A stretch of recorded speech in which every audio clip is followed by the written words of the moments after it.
আজ সকালের নাস্তা ছিল চিতই পিঠা, তবে আমরা খোলা পিঠা বলেই ডাকি। তো অনেক দিন ধরে ইচ্ছে করছিল চিতই পিঠা খাওয়ার জন্য, তো ভাবলাম আজ বানিয়ে ফেলি। বাসায় অনেকগুলো চাউলের গুঁড়ি নষ্ট হয়ে যাচ্ছিল, তো এগুলো দিয়ে আজ চিতই পিঠা বানিয়ে ফেললাম। এই যে দেখেন কত সুন্দর করে ফুলেছে, সাথে কিন্তু অনেক নরমও হয়েছে, একবারে নরম তুলতুলে হয়েছে পিঠাগুলো। চাউলের গুঁড়ি দিয়ে কিন্তু সুন্দর চিতই পিঠা বানানো যায়। এই যে দেখেন একটা পিঠা। তো এই যে খাওয়া দাওয়া শেষে এখন আমরা চলে যাচ্ছি আমার মার্জানাকে নিয়ে স্কুলে। সাথে মার্জানার আব্বু আছে, মার্জানা আব্বু চলে যাবে ওর অফিসে, আর আমি চলে যাব মার্জানা মিহিরকে নিয়ে মার্জানাকে স্কুলে দিতে।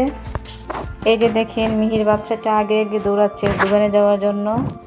এখন সাথে মার্জানাও গেল, এখান থেকে সোজা চলে যাবে দোকানে। মজা না নিয়ে কিন্তু স্কুলের ভিতরে ভুলেও যাবে না, আগে মজা তারপর হলো পড়ালেখা। এখনের বাচ্চাগুলোই এরকম, মজা ছাড়া এক কদমও হাঁটতে চায় না। এই তো চলে আসলো দোকানে, এখন 10 মিনিট চলে যাবে ওদের পছন্দের মজা খুঁজতে খুঁজতে।